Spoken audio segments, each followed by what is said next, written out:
What's up, you guys? Welcome back to Make Up Your Mind with Mandy. I'm your host, Amanda Terry, and today we have Mikey Tableman. Mikey, welcome to the podcast. How are you doing today? Thank you for having me. Are you excited to be here? Always. It's always fun to hang out with you. We finally made it happen. Right. So Mikey is a poet and a mental health advocate, and you also have your own mental health podcast, right? Yes. My podcast is called Chaos Controlled. It is actually produced by my nonprofit foundation called The Mind's Pursuit. All about changing the stigma from mental health, and it comes a lot from my own mental health experiences and trauma that I have been through. And with the foundation, we have Chaos Control Podcast. We're actually launching a new series called Conversation with the Boys, which is a men's mental health roundtable. We throw our own event series. I also do a lot of speaking engagements, poetry. I have a album coming out called My Manic Maze that is all based on my struggles and tells a story of authenticity and just, what I went through in some of the darkest moments. Because if we're going to talk about it and I'm going to lead a nonprofit, I also got to be very vulnerable and honest about what happened to me, because that's how you lead. Absolutely, and that's how people relate to you as well. Mm-hmm. And that makes them more comfortable to come on and be able to tell their story. And more authentic. And that's what I love about, it's not just me, it takes a whole team. And I have an amazing team on the Chaos Control podcast. My executive producer that Sophia Monroe. Shout out. She's amazing. Danny J. Gomez, who's my host. He's the heart and soul and the life of the podcast. And, we have a great team. Ben, Billy, Kat, JP, Zeke, everybody who's on just creates. We have a big team. We do. We have a big team. What's the total number of your team? So the total number of team on the podcast is 7, and then the total number of the nonprofit is about 15. And everybody, it all kind of crosses over, which is great with the nonprofit, because like every vertical lends to the other. So everybody works on multiple sides. So all the people who do the podcast also shoot all of my music videos. That's amazing. Which is so great. It's like your little unit. It's family. the little unit. We're great, but like they're all such amazing human beings. So when you come to our set, we film at a studio in Burbank. It's just such a friendly feel, and like I think that's why people are so great about opening up. I mean, there was one weekend we did 6 interviews, and all 6 people cried, and these are people I would not have expected to cry. But it just shows that like everyone's really going through something. So if you create a safe space, people are more willing to open up. And the fact that, myself and Danny are so open about all the struggles we've been through, we create the atmosphere for them to do the same. No, I mean, it's so true. And I love that. And I commend you for that. The world needs more of that. The world needs more empathy, like crazy. Yeah. And I always say like therapists need therapists. Every single person. I think that's part of, I think that's kind of mandated. Like the therapist has to see another therapist. Don't quote me on that, but I'm almost positive that that's how that goes. I mean, it's common sense to me, but who knows? We lack a lot of that in this world today. Right. So did you have your nonprofit before the podcast or vice versa? They started at the same time. Okay. Actually, the nonprofit started as a way to... I kind of feel like I did everything backwards. Like most people kind of build up themselves and their brand, and then they create a nonprofit foundation. I'm like, well, let me create that first. That way I don't got to worry about it later, because it's also one of the hardest things to do. And then also like it gave us something to produce it all. So they kind of coincided and happened at the same time. Okay, that makes sense. Yeah, it's pretty smart how you did that. Yeah, and honestly, like to be truthful, we made the podcast because I hate that like everything now is content. And if you're like if you're any type of thing, any artist, anything, you have to have content.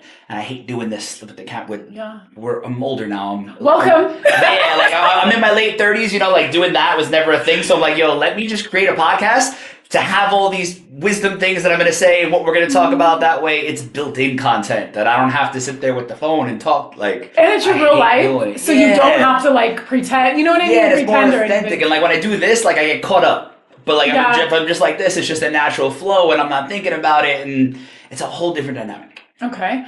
And when did your mental health advocacy really start? I don't know if you want to go back to some struggles and traumas, whatever. Yeah, no, of course. I'm very open. We can share and talk about everything. Honestly, I don't know. It kind of just like I was really going through my own shit, my own struggles.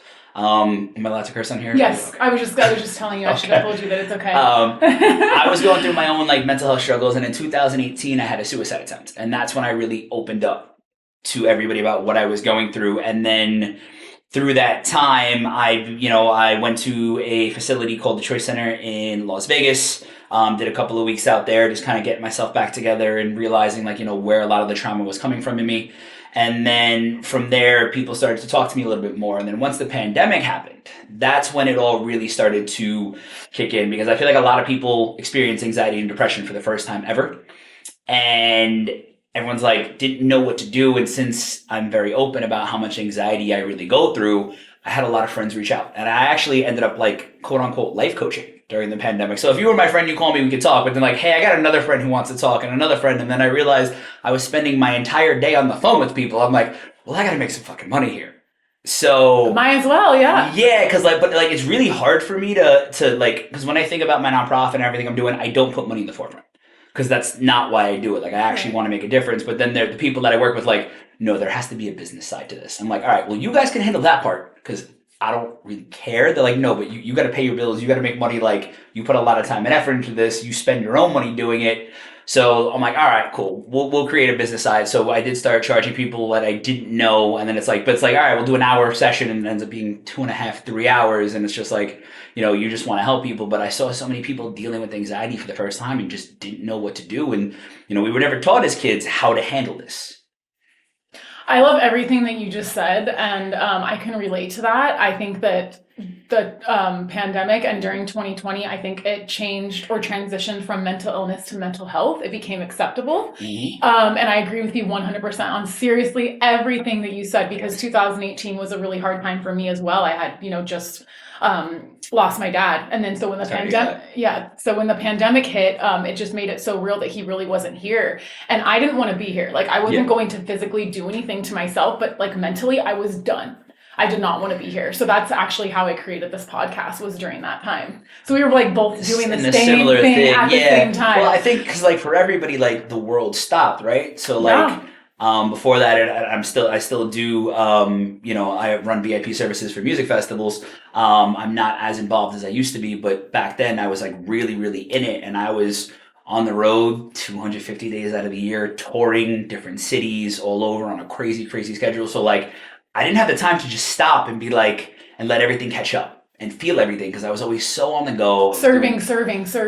Doing so many drugs, sniffing, serving, swallowing, all the shit. And I think a lot of people had, that experience, and not all the drug part, but had the similar experience of, oh my God, everything stopped. There was nothing for me to do. And then when you're alone with your thoughts, it hits you like a brick. And I think a lot of people felt that for the first time. So true. And like, they realized that they weren't what they do, like their job, because we couldn't quote unquote work. I never stopped. I didn't care. I never stopped working. But, most people, were just like, oh, like, I have to be mean. You know what I mean? And really face all their own demons and face everything that they've been hiding, like you said, and masking, suppressing. So I want to go back to your suicide attempt in 2018. I hate saying that out loud, but just going back to that, what do you think was the main culprit behind that? Oh, there wasn't one main thing. There was a lot of things. Okay, are you? Like I said, we'll talk about it. There was a lot of things. I was dealing with a lot of anxiety and depression that I didn't really know where it stemmed from. Because I, come to find out after doing all these things, I have a very overactive limbic system. So I go from highs to lows very quickly. And then I was diagnosed multiple different times with ADHD and bipolar and all these different things that every psychiatrist gives their opinion, because I don't call it a diagnosis. Like, they just want to label you. Like, it's an opinion, right? Like, if I go see a doctor, I'm having a heart issue, they run a bunch of tests, do all these things, you can diagnose it because you see all the problems. Right. If I go and I'm telling you my feelings, which is what it is, and you're telling me, oh, you have this, no, that's your opinion. That's not a diagnosis. And that's how I truly feel about that. So I did start seeing a therapist before I went down this road, and I feel like that kind of opened up a new can of worms, because now, like, I tell everybody, if you're going to start working on yourself, you're opening up a Pandora's box. Your shadow work is the hardest. It's never going to go away. Well, no. It is, because we should always be evolving. And I just did a breathwork seminar this weekend to get certified as a breathwork coach, and a bunch of shit came up that I was like, whoa, I thought I worked on that. And I didn't. Because, when we're not breathing like that, we're breathing shallow, we're not getting all the oxygen to our brain, therefore we're not truly present in our minds. But I mean, honestly, like I said, there was a lot of things involved, but I think probably the biggest culprit is I'm 28 years old. I'm traveling the world, throwing these crazy parties, hanging out with all these celebrities, doing all these things. Like, this is when I was really in the height of doing a ton of drugs as well. And I have this life that when you look on Instagram and social media, everybody's like, yo, must be nice to be you. And I'm like, I'll trade lives with you. And they In a thought I was heartbeat. kidding, but like, I was so miserable because I'm like, yo, this, like, I didn't move out here to run parties. It's cool being around all these things, but like, I'm not having a good time. Like, How did you fall into the parties? So I've worked in hospitality for such a long time. So I bartended in New York growing up, and then I came out here. I started working on a couple of nightclubs, started doing some bigger events, met all the people from Insomniac, and then like that, I went from bar manager to GM to director within like a span of like 2 to 3 years. Amazing. It all happened really, really quickly. And then now, like festivals, like festival experiences, and the Sky Deck is what I run, is such a big thing. But it's like I was in charge of the coolest party at the coolest festivals. Like you can go to the festival, you can get in everywhere else, but you can only get on the deck if you pay a ton of money, right, or if I say so. Right. And that ego kind of went to my head a little bit, but now all of a sudden everybody wanted to be friends with me. Of course. Everybody, like the amount of girls I would date, and like just like it was a lot. And I'm like, yo, it's like rock star life. Like honestly, I was partying like a rock star sometimes with actual rock stars. Yeah, I believe it. And it felt good in the moment, but then afterwards I'm like, yo, this is so unfulfilling.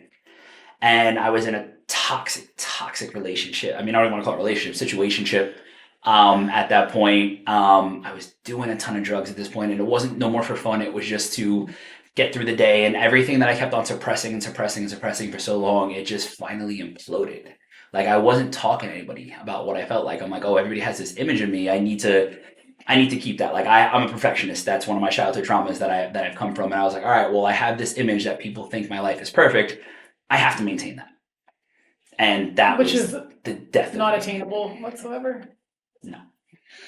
Wow. Okay. So in 2018, in that moment, like what stopped you, or you attempted? Are you willing to like share the story? No. I mean, I attempted. I swallowed a bunch of pills. It was like there was a couple days in a row that I was just in my room, just like really, just like had it, and my room was a fucking mess. I was on the road for a long time. There was just drugs all over the place and food leftovers, wrappers, all that type of shit. And I just hit a spot. I was like, yo, I hate this. And I wrote a couple of notes and I swallowed a bunch of pills. And I remember going to the bath, like it's foggy, but I remember going to the bathroom and vomiting my brains out. Because at this point, all that's in my system is Taco Bell. You love your Taco Bell. Mikey loves Taco Bell. Please sponsor Mikey. Yeah, like basically all that's in my system though is Taco Bell, booze, pills, cocaine, and I am just vomiting profusely. And then there was a point where like I'm laying there on the floor in my own fucking filth, and I'm just like looked up. I'm like, all right, yo, if I wake up, cool. If not, that's cool. You're ready? Like you felt ready? And I just kind of closed my eyes, and then I think it was like a day and a half later, like I came to, and I was like, ooh, this isn't. And like, I mean, talk about like I feel like I had an ego death in that moment. Of like, you have to go through an ego death to be able to come out on the other side and Absolutely. really let go. And I was like, all right. And then I opened up, I told one of my best friends who's like my sister, and I saw the look on her face. And then I'm like, ooh, that hurt even more than the way I was hurting, knowing what I was about to do. Like to hurt other people. It's not just you. Yeah. So I didn't buy the whole thing that it was selfish. Everyone's like, oh, if you commit suicide, like that's selfish on your part. I'm like, yo, fuck you. You can't tell me. You can't tell me that's selfish. Like I'm the one who has to live in this body every day and struggle and hate my life, and to not do it so you don't feel pain for a little while. And that's how I felt for the longest time. And that was my whole concept. I'm like, everyone's gonna get over this. You're gonna be fine. And also, I felt like I didn't really mean much to the world. Like I'm nothing that special. No one's gonna give that much of a shit. You'll be upset for a couple of weeks, and then that'll be it. You'll move on. That's how life works. But then, when I talked to her and then I talked to a couple other friends about it and opened up, I was like, oh, that really changed my perspective. Because I'm like, no, this really would have affected them. And then I thought about my dad and my brother and, like some of my other friends that are really close that I'm like, it really would have hurt them to a level that I didn't think of. And I think that's where it is. It's not so much a selfishness. It's more of I don't have the capability to think outside of myself to take your feelings into consideration because I can barely control my own. It makes complete sense. Are you close with your family? Very. So tell me about your family. And your family life, like growing up. Yeah, in Brooklyn, right? Queens. Queens. Okay. Yeah. Queens. parents are still together. They got a great relationship. Me and my little brother are super close. Now we weren't always as close as kids, but I think we were a couple of years apart. But I think that's just dynamic when your brother's growing up. Like you're fighting, you're doing different things. We had different friends, different things we were doing. But I'm very different than my family. Where I grew up, a lot of people like, cops, firefighters, construction workers in that. And I love all my people back home. I think it's great. I love what they're doing. They're all happy, married, kids. Like, it's amazing. I always wanted something different. Like, I just felt like I never fit in back home. And I always just wanted something more. And there was always something in me that just wanted to push and leave and do something different. So when the opportunity came to come out here, like I never lived in California. I never even visited California before. What was the opportunity? I had a buddy of mine who was on a reality show on, Are You the One was the reality show. Oh my God, show. I remember that. Was that on MTV? On MTV. I remember that show. So he did the show, then moved out here, and then his roommate left, and I hit him up. I was like, yo, how's LA going? He's like, yo, I might have to move. My roommate left. I don't know what I'm going to do. And I was like, yo, man, do you have a job out there for me? And he's like, yeah, I'm sure I can get you one. I work at a couple of nightclubs out here. They're always looking for more like bartenders and stuff like that. And I was like, all right, cool, I'm coming. And within 2 weeks, I up and dipped. And it was like such a shock to everybody around me. But like also, it's very interesting when you want to do something different because all my friends back home, I think besides like my dad, there was not a single person who was like, yo, you'll be back in less than, like they were taking bets on how quickly I would come around and not make it. Like you'll be back in less than 6 months. You don't like to sleep over somebody's house. Never mind, move to a whole nother state. Like, what are you gonna do? And I was like, yo, fuck this, I'm out. There was just something in me that's like, go. And I left. The first few months were hard. I was sleeping on an air mattress. What year was that? 2013. Okay. I was sleeping on an air mattress in a 1-bedroom with 3 other dudes eating fucking cute. Literally just eating eggs and cold cuts every day. Like for the first, and my mom would call me like, how's life? I'm like, it's great. Holding back fucking tears. I'm like, but like, I think that's the only time having a chip on my shoulder worked for me.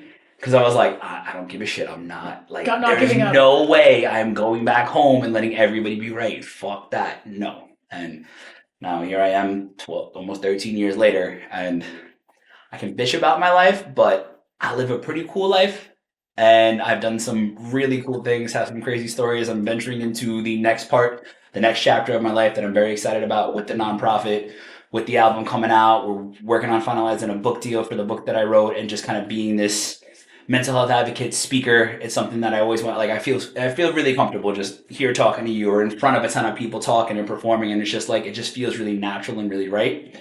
So I'm very excited to step into that next part of my life. And, like I said, I can bitch about it because we can all find something to complain about. But, I live in LA. I've done some really cool things. I have amazing friends and family. I'm very fortunate. That's amazing. That's so beautiful. Tell me about your poetry. So I never knew I could be a poet. Like, it's kind of crazy. It kind of came out of nowhere. During the pandemic, we were all looking for things to do. Yeah. And I remember I was watching a movie. Regina King directed it. I forgot. One Night in Miami, I think it was called. And it was the one about like Muhammad Ali and Jim Brown and all them. And I always loved the way Muhammad Ali talked, where he just kind of talks in like the flow. And I've always loved spoken word poetry. I've always like thought it was fascinating. Like I love all types of art, from music to movies. Like I geek out. And I was like, I just want to do this. Screw it. And so I talked to a couple of homies that were like musicians. I was like, how do I write poetry? They're like, I don't know, you just fucking do it. Like, just write. I was like, all right, cool. So I started working on stuff. And then a few weeks later, a couple of them, because me and my boys always would, I think a lot of people during the pandemic, we would just have like Zoom sessions. Mm-hmm. We would just have like a boys hang. We would all just like hop on and just shoot the shit or play some video games or whatever, just to, just not to have be alone. That. Yes. So they're like, what do you got? I was like, all right. So I read it and a couple of them like, stop everything that you're doing. Just focus on that. And I was like, I have one of my really close friends. She's actually writing a Broadway musical right now. She's in New York and I'm so proud of her. And she's an incredibly talented singer, musician, poet. And after I shared it with her, she's like, I hate you. I was like, why? She's like, I've been writing for 25 years and I can't write like you just wrote in the last day of you picking up a new hobby. This is bullshit. So it just kind of became a thing. And then like it never meant to, I guess I never knew I could do it. It never meant to happen. And then it became like my escape or my way of healing. Like there was so much inside of me that I wasn't able to find words for. but to be able to put it out in poetry. So I started just writing on all the different struggles I was going with, from addiction, from anxiety, from imposter syndrome, suicide attempt. And it actually kind of turned itself into this like spoken word, like concept album where like how one led to the other, to the next, the next, the next, and then kind of what I learned from it. And it took me a couple of years to kind of put it together. And I've written like a lot of random shit. But it basically, that album came. I'm like, all right, well, I want to do more. So like, I actually have 2 other albums I've written that we haven't recorded yet. And it just, like I said, it just kind of came out of nowhere. But like, I'm really excited to get out there. I'm excited to perform. Everybody who's seen me like perform or put things out there, or some of my music videos are just like, you found the words that I couldn't. And I really am excited to share. I mean, I'm nervous as hell, but I'm also excited to share this project like with the world. So I'm really hyped that it's coming out soon. That's amazing. Congratulations. I will support you in every way. I appreciate all the people who do. Yeah, that's beautiful what you do. Is there anything in your childhood that really, you know, kind of stuck with you that you suppressed? Yeah. Oh my God, tons of stuff. How do I say it without putting people on blast? Kind of like my parents moved me to schools when I was a kid. So when you start a new school at like 9, 10 years old, you get bullied because you're the new kid. Also, like I went to school in a different neighborhood, which happened to be much more of a nicer suburban area than where I was living. So like you get labeled the poor kid and people make fun of you and things like that. So there was like a lot of bullying that happened to me as a kid that I didn't realize how much it actually bothered me until later on in life. And me and my mom didn't have like we would butt heads a lot. Like I love her to death. She's a great mother, gave me all that she could, but we butted heads a lot. And I think there was a lot of, you know, like you're supposed to look at your mom for unconditional love, and my view of it. And something that I learned in therapy, it's like the way that she saw it and lived it was very different than the way that I saw it and lived it. And when we actually had a therapy session together, it was very interesting dynamic for us to kind of talk from both sides. We were able to see where each other were coming from, but there was a lot of feelings of like not being accepted and not being lovable and not having that unconditional love. So that really stemmed a lot into, you know, as I'm doing things like, are people going to accept me and love me for me and my authenticity, especially in relationships? Like, I mean, it's hard dating out here in LA. It's just understatement of the year. No words. Understatement of the year. It's but laughable. But also like I gotta stop and look at it and like I can't blame other people. I gotta take accountability for where my shortcomings are. Yeah. And work on that and learn like, I can't take things personally. Just because it doesn't work with somebody or like they like not even fall short. People can only love to the capacity that they can love. Absolutely. If they're not willing to do the work or heal, they're like it's just frequencies. You're on a different channel. Well, and even if they are doing listen, 99% of your relationships are going to fail, right? So if you go into a relationship thinking every person's going to be the one, you're going to be heartbroken every time. Yeah. So like understanding and learning that like, some relationships are lessons. Some relationships are just supposed to shadow you and trigger things in you and for mirror you to go. You. And that's how you work on it and move to the next to eventually find that quote unquote soulmate. Yeah. Do you believe in a soulmate? I believe in a soulmate, but I don't believe there's only one.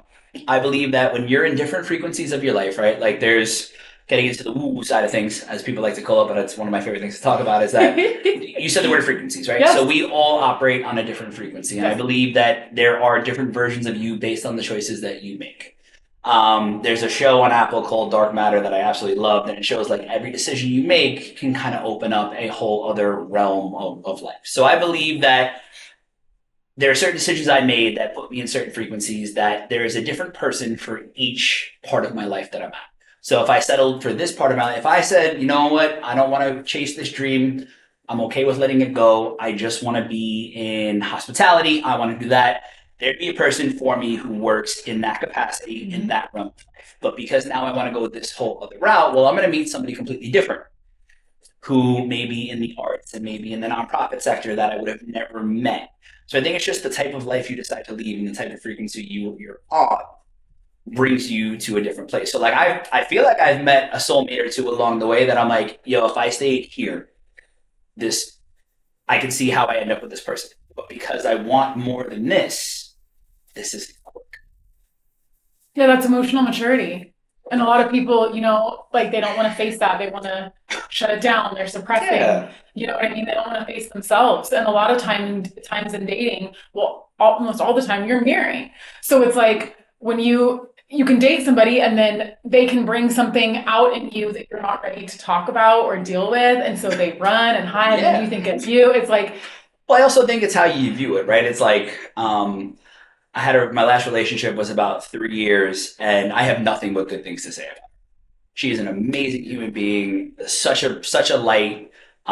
We just weren't where we were going in life. We're two different places, and it made it hard to accept. And I think that's why it took a little bit longer for us to actually separate because we didn't want to let it go. right.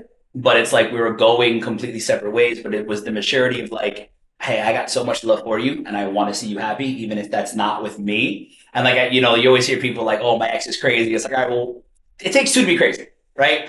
So it's like I never really wanted that like anymore after a lot of the toxic relationships that I've been in. Like I want a healthy relationship, and sometimes part of a healthy relationship is knowing when to end the relationship and walk away.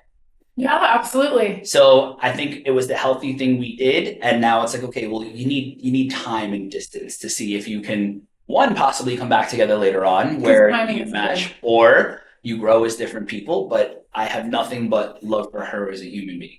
I think she's an amazing person, and like I've been on dates after her and things like that. And same thing, there are certain people I've been on dates with. I'm like, yo, you're awesome, but we're just not in that place, and yo, that's cool. More power to you. You hope everything goes well. I think it's hard to maintain friendships at this point. It's also like, yo, I'm going to be 30, 37 years old. I have enough friends. Like, I'm not Yeah. trying to date to find more friends. I'm And trying I to feel date like to find my person kind of thing, you know? right. And I also feel like the older that you do get, the less friends that you tend to have. Like you kind of hold on to the ones that are solid. You know what I mean? Because you just start to go through stuff, wisdom. You just learn so much. Where it's Yeah. like I don't need a group of like, I need No. a core group. You need real. Yes, Yeah, like people real. that I can be authentic with and honest with, and people that have seen me through so many different parts of my life, but Yeah. still love me for me. Right. Absolutely. In regards to your music, so when is your album or the project that We're you're working on? we're dropping the album, so obviously, knock on wood. Hopefully, it all stays on point. The first single is supposed to drop in September. Okay, close. With the video, the album should drop in November, and then we'll look to release the rest of the visual album across the year, going into 2026. What are we in? Yeah, We're in 2026. 25 right now. Yeah, Yeah. it's 2026. And then hopefully all goes well. The book drops in around April, May. So the book actually is adjacent to the album where it takes all because obviously we've spoken with poetry like there's so many deeper meanings. So what it is, I took the album, put it into a book, but then each chapter I go way in depth on what a lot of these metaphors mean and really tell the honest side of my story in those really dark moments. So it's called My Manic Maze because it's all the maze that I was dealing with of all of my emotions. I love that. That's such a cool concept. That's something that's never really kind of been done before. It's kind of like a little It's backstory book to tell, yeah. like, so like you read, you like hear your poems and you're like, oh, and you go to the book and you're like, Yeah, well, that's like awesome. it kind of came to like when I'd be out and performing, people were like, "Yo, I wish I had your poems by my bedside so I can read them when I'm having my hard times too." And like I said, like it all just kind of happened. I didn't mean for it to, but like, yeah, what we're doing is so like outside the box, where like it's cool because we don't have to follow rules, but then also like we're kind of carving our own lane, which makes it a little bit tougher to do it. Like eventually I want to turn it into my own one man show. Like I love to perform, I love to be on stage. I want to tell the whole story from beginning to end. And I'm very artistic, love pop art. So what we did is I had a good friend of mine, Mike Aguero, who's an incredible artist, take what I was saying from my poems and create like a quote unquote monster for each one to represent. That's So really like it has its cool. own representation. So the live show would be called The Monsters That Are Under My Bed Are Now in My Head. And I want this whole 3D projection mapping of all these monsters chasing around my version of Little Mikey. And as me telling this story on stage where all of this is happening around me as I'm in the midst of my own brain. Yeah, it's like being inside of your head at that time. I see. I get it. That's really, really awesome. Yeah. Um, just going back to like the 2018 event, Yeah. I want to know what you would tell people after you've, been there, you've gone through it, you said talking to your friends, you realized how much of an impact it like truly would have made if, something would have terribly happened. But what advice do you have for people that are in that moment? You're not alone. I think everybody thinks when they get to that point, like I'm so alone in this world. Nobody knows how I feel. There's 365 million people in this country. There's 8 billion people on this planet. There's a lot of people who are feeling to that extent. Suicide rate is climbing. The anxiety rate is climbing. 1 out of every 3 people deals with anxiety. I think there's been over 500,000 suicides in this year alone. I think it's like the stat is like every 45 seconds. And we're only in July. Somebody else commits suicide. It's like, I know it's so hard to see right outside in front of you, but like, it does get better. And the first way it gets better is by talking about it and letting it out. So just being vulnerable, open and vulnerable, don't hold it in, ask for help. Yeah. And like, there, like, again, I say that there's that many people here because there are people who want to help you. There are people who do want to see you succeed, who do want to help you through these tough times. So like, you're not alone in your struggles. You're not the only person who feels that way. And it does get better, right? It's not going to get easier, but you get better at learning how to deal with it, which it's not going to have the same effect on.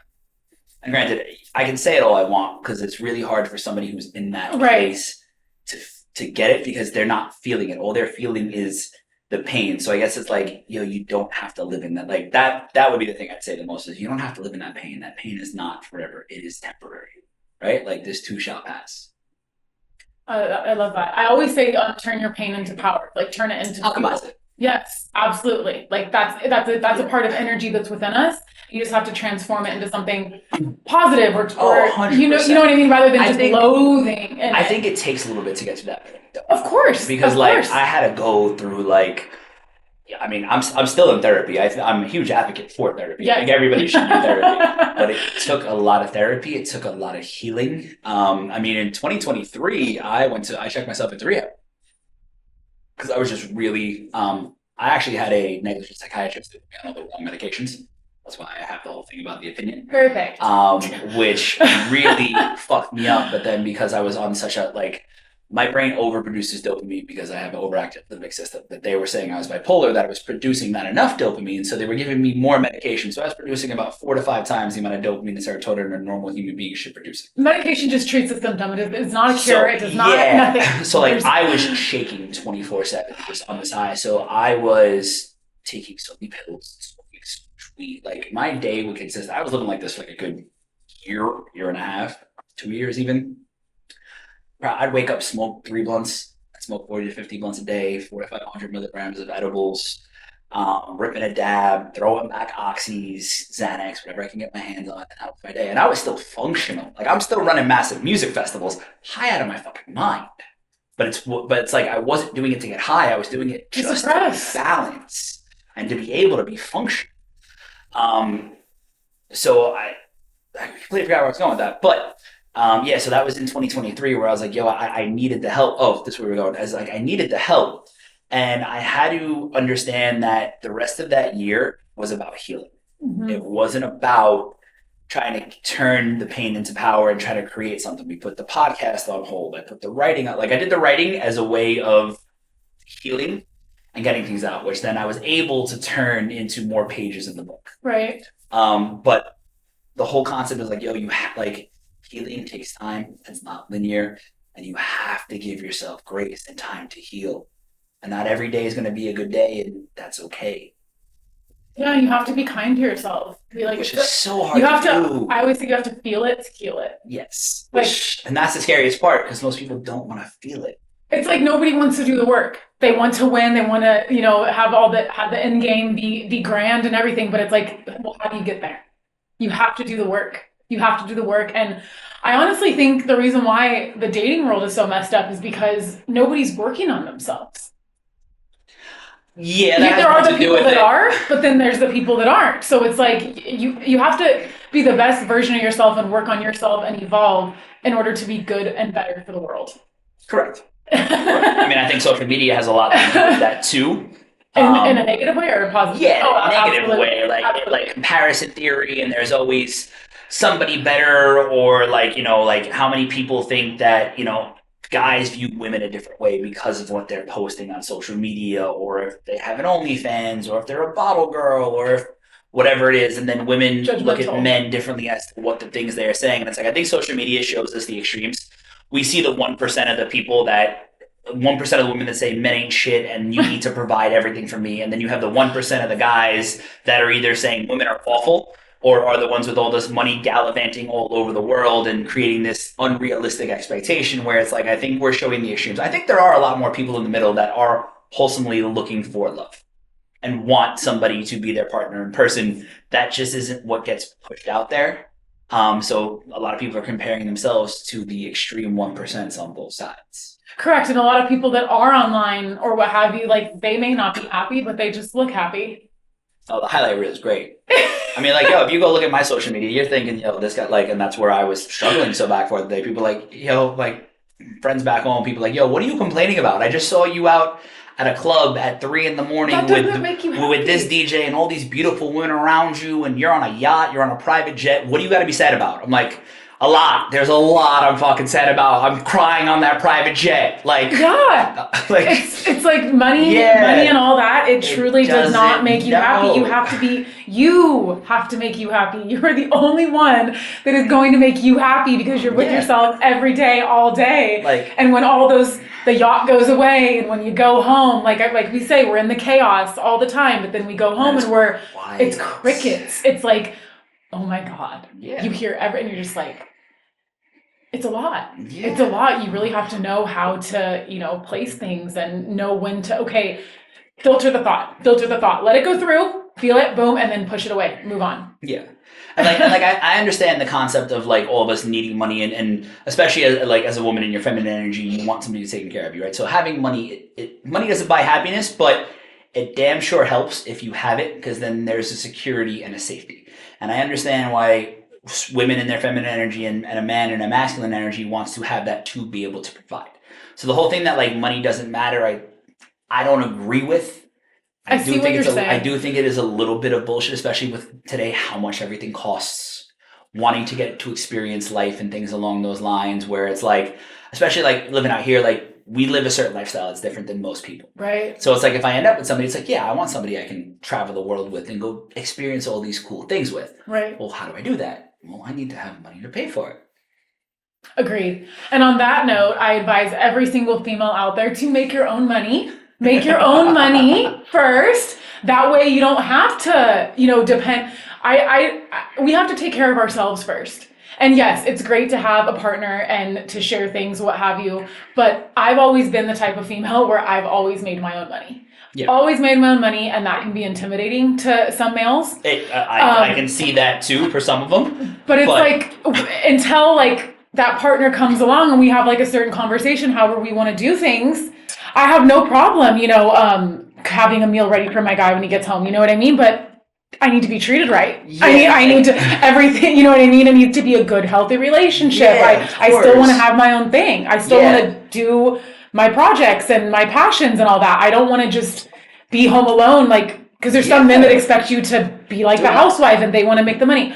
I would go crazy if I was by myself doing nothing. I also agree with that too, because I have a lot of friends, females, and I have a lot of female friends, which I do believe it's very easy to have those type of relationships, but have been in situations where they've met a man with money, gave up everything they were doing, then once the relationship ended, now they're scrambling, trying to figure out what to do next. And it doesn't... You always got to look out for yourself first. You always got to look out for yourself first. And I also, you said, I get there are a lot of men who are intimidated by women who make money.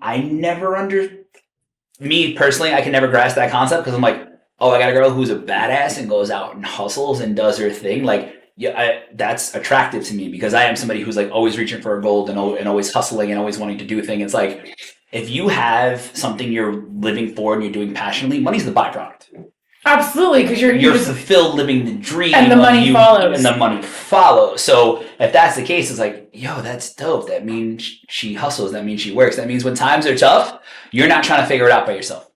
You have a partner who can figure it out. I've been on the other end of literally carrying the entire weight, everything. Yeah, that doesn't sound like fun. And no, it wasn't fun. But like I did it because I'm a very loyal person, and I'm the type of person where it's like I don't run when times get tough. You know what I mean? Like if I'm in it, I'm in it. I'm in it with you. Like we should be a team. Mm-hmm. And although my parents were married for 45 years until my dad passed, so I always saw that, and my dad was always there for my mom. You know what I mean? So that's always instilled in me. But I just think it's so important to just have your own home base and know that you're good. That way you don't have to worry about or go after guys with money. I don't know. I'm just a different type of breed. I've never been that girl, but I know there's a lot of girls like that in LA. But I think that comes You know? I think that comes from like an insecure place. 100%. Yeah. And like I said, 100%. if you do some of the self work, and then again, I know women who've had that type of lifestyle and halfway through are like, yo, this is miserable. Mhm. I don't enjoy this. Yeah. Like, again, Yeah, I am tired. I'm not gonna lie. I am tired. I'm very tired. But you know, it's me. It's me, and it's only me and my cats, and I'm happy with that until that comes along. Then I'm good. Yeah, as long as I'm you're not good. selling, because I think there's so many Yeah, people no. out there that would rather settle and not be alone, or settle to feel safe and comfortable. But then, Yeah. like, you're giving up the ability to be the highest version of yourself, the ability to find that inner peace and happiness. Because I don't think, honestly, in a relationship, I think finding peace is the most important part. Like, who's going Absolutely. to calm my nervous system? I already live a chaotic life. Who am I going to be able to come home to where I feel safe and comfortable and peaceful with? Who's going to have me forget all the problems I was just dealing with, even if it's only for a few hours? But like, I feel like for me, that's like what I'm looking for the most in a relationship is who's going to be able to calm my nervous system. That when I'm around you, I feel safe. Absolutely. I love that. And I think that's a really good note to end on. I know, really, I do. I do. I really appreciate you being here. I'm so Appreciate happy. you having me. Yeah, Always great. so happy we made this happen. Where can everybody find you? And please, again, Yeah, reiterate absolutely. everything that you have going on. I mean, Mikey Tableman on all platforms, A Mind's Pursuit on all platforms. Look up Chaos Control. We have a new season dropping August 13th with a couple of great guests that I'm really excited to have on and to share their stories with. Look out for the My Manic Maze album coming this fall. And yeah, there's just so much in the works with A Mind's Pursuit that I know me and the team, we can't wait to share. Like I said, I have an amazing team of Sophia and Josh and Billy and JP and Sheila and everybody. Like everyone's working so damn hard on this project, and I know everybody is so excited. Like I'm just driving the bus. I happen to be the face, but this whole team effort is amazing, and I'm extremely blessed. And there's gonna be a lot of cool things to watch out for. Well, you're doing amazing, and I'm here to support you. I appreciate you. Yes. Thank you for having me so much. Of course. And again, I'm your host, Amanda Terry. You can find us on all platforms, YouTube, Spotify, iTunes, the whole nine. And on Instagram, it is makeupyourmind_podcast. Please follow us. Give us a thumbs up. We appreciate you. We love you. We'll see you on the next one.